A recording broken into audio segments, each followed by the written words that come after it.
नमस्कार, national India news के Delhi metro NCR bulletin में आपका स्वागत है। आइए नजर डालते हैं आज की ताजा तरीन खबरों पर।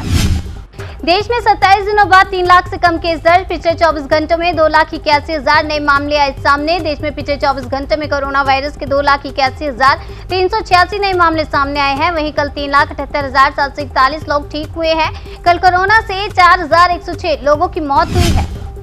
कानपुर में ब्लैक फंगस का कोहराम, अब तक 50 से ज्यादा मरीज मिले। मार्केट में दवाइयों की किल्लत। प्रदेश में बढ़ते ब्लैक फंगस संक्रमण को देखते हुए कानपुर में स्वास्थ्य विभाग ने अपनी कमर कस ली है। ब्लैक फंगस को लेकर हैलेट अस्पताल में डॉक्टर्स की टीम तैयार कर दी गई है। कोरोना के कहर के चलते लद्दाख प्रशासन ने सिंधु दर्शन महोत्सव को किया स्थगित। 19 से 27 जून को होना था आयोजन। कोरोना के बढ़ते मामलों को देखते हुए इस साल के सिंधु दर्शन महोत्सव को स्थगित करने का लद्दाख प्रशासन ने फैसला लिया है। इस साल सिंधु दर्शन महोत्सव 19 जून से 27 जून में होना था। सरकार ने कोविन पोर्टल पर बढ़ाई पाबंदियां। थर्ड पार्टी को मिलेगा 30 मिनट पुराना डेटा। नेशनल हेल्थ अथॉरिटी ने कोविन पोर्टल पर वैक्सीनेशन सॉल्ट की उपलब्धता से जुड़ी जानकारी एक्सेस करने पर कुछ पाबंदियां लगा दी हैं। इन पाबंदियों से थर्ड पार्टी सॉल्ट के बारे में इंस्टेंट जानकारी नहीं पा सकेंगे।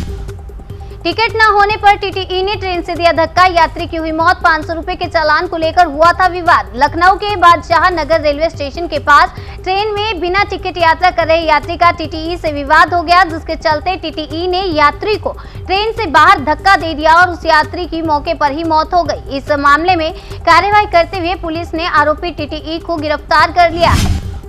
नौकरी के लिए यूएई गई केरल की 500 नर्स कथित तौर पर हुई ठगी का शिकार। सीएम विजयन को लिखा पत्र। केरल की कम से कम 500 नर्सें जिन्हें हाई सैलरी और अन्य भत्तों का वादा किया गया था, अब संयुक्त अरब अमीरात में एजेंटों द्वारा कथित तौर पर ठगे जाने के बाद फंसी हुई हैं। वहां फंसी कुछ नर्सों ने मुख्यमंत्री पिनाराई विजयन को पत्र लिखा है। हालांकि सीएम ऑफिस ने कहा कि उन्हें ऐसी कोई शिकायत नहीं मिली है।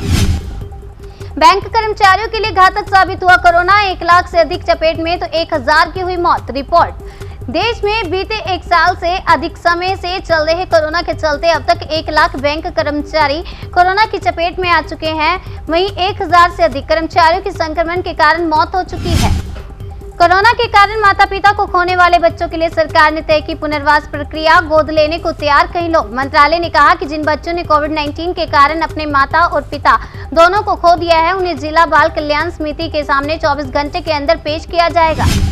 चट्टानों में फंसी थी 9 लोगों की जिंदगी। भारतीय सेना ने बचाई जान। भारतीय तटरक्षक के उपमहानिरीक्षक एसबी वेंकटेश ने बताया कि नौका कोरोमंडल के चालक दल के सभी 9 सदस्यों को सुरक्षित बाहर निकाल लिया गया और इसके साथ ही यह मिशन पूरा हो गया।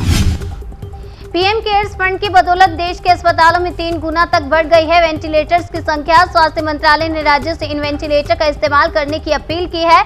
दरअसल कई राज्यों में वेंटिलेटर मिलने के बावजूद इनका इस्तेमाल न किए जाने की घटनाएं सामने आई है। 84 दिन बाद लगेगी कोविशील्ड की दूसरी डोज। वैक्सीन को लेकर कोविन पोर्टल में किए गए जरूरी बदलाव। कोविन डिजिटल पोर्टल में जरूरी बदलाव किए गए हैं, जिसके प्रभाव से कोविशील्ड वैक्सीन की दूसरी डोज लेने के लिए ऑनलाइन रजिस्ट्रेशन अब 84 दिन के बाद होगा।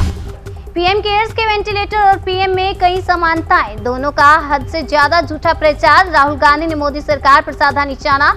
कांग्रेस नेता राहुल गांधी ने कहा कि पीएम केयर्स और पीएम मोदी झूठे हैं और काम करने में फेल हैं।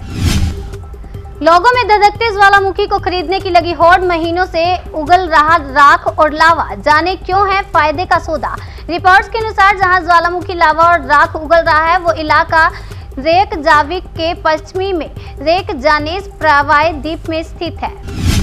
कोरोना वायरस के डर से अस्पताल में मरीज ने की आत्महत्या। कोविड रिपोर्ट आई नेगेटिव। अस्पताल में आ रहे कोरोना मरीजों और हो रही तेजी से मौतों को देखकर गणेश काफी घबरा गया। रविवार रात को कल उसने फल काटने वाले चाकू से अपना गला रेत लिया।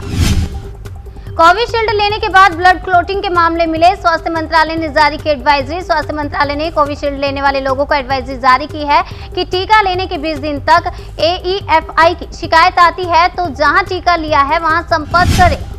अगली खबर जम्मू कश्मीर से है। कोरोना वैक्सीन की किल्लत। 5 दिन से ठप है टीकाकरण अभियान। एक सरकारी विज्ञप्ति के अनुसार पिछले 5 दिनों में लोगों को वैक्सीन की 1 डोज तक नहीं दी गई। मीडिया बुलेटिन से साफ है कि कश्मीर घाटी के सभी 10 जिलों में किसी भी नागरिक को इस दौरान टीका नहीं लग पाया है। कोरोना वैक्सीन की कमी पर केंद्र ने दी सफाई, बताया राज्य के पास है अभी भी 2 करोड़ डोज मौजूद। कोरोना वैक्सीन की कमी पर केंद्र सरकार का कहना है कि राज्य और केंद्र शासित प्रदेशों के पास अभी 2 करोड़ से ज्यादा टीके मौजूद हैं और अगले 3 दिन में करीब 3 लाख खुराक और मिल जाएंगी। कोरोना के खिलाफ जंग में मरीजों को मिला एक और हथियार, डीआरडीओ की दवा 2DG हुई लॉन्च। रक्षा मंत्री राजनाथ सिंह और केंद्रीय स्वास्थ्य मंत्री डॉक्टर हर्षवर्धन ने रक्षा अनुसंधान एवं विकास संगठन ने एंटी कोविड मेडिसिन 2DG दवा की पहली खेप को रिलीज किया। तौकते तूफान हुआ विनाशकारी, शाम तक गुजरात पहुंचने का अनुमान, महाराष्ट्र में भारी बारिश का अलर्ट। आईएमडी ने गुजरात और दमन एंड दीव के लिए येलो अलर्ट जारी किया है। आईएमडी के चक्रवात चेतावनी विभाग के मुताबिक 18 मई तक 150 से 160 किलोमीटर प्रति घंटे की रफ्तार से हवाएं चलेंगी। गुजरात के निचले इलाकों से 1.5 लाख लोग सुरक्षित स्थानों पर पहुंचाए जा रहे हैं। कोरोना मरीजों को बिना जरूरत के स्टेरॉइड दे रहे हैं अस्पताल, बढ़ रहे म्यूकर माइकोसिस के मामले। देश में अचानक फंगल इन्फेक्शन म्यूकर माइकोसिस के मामलों में बढ़ोतरी देखी जा रही है। इससे कोरोना मरीजों के शरीर में कई विकार देखने को मिल रहे हैं। दिल्ली मेट्रो एनसीआर बुलेटिन में बस इतना ही। बाकी की तमाम खबरों के लिए बने रहिए हमारे साथ और देखते रहिए नेशनल इंडिया न्यूज।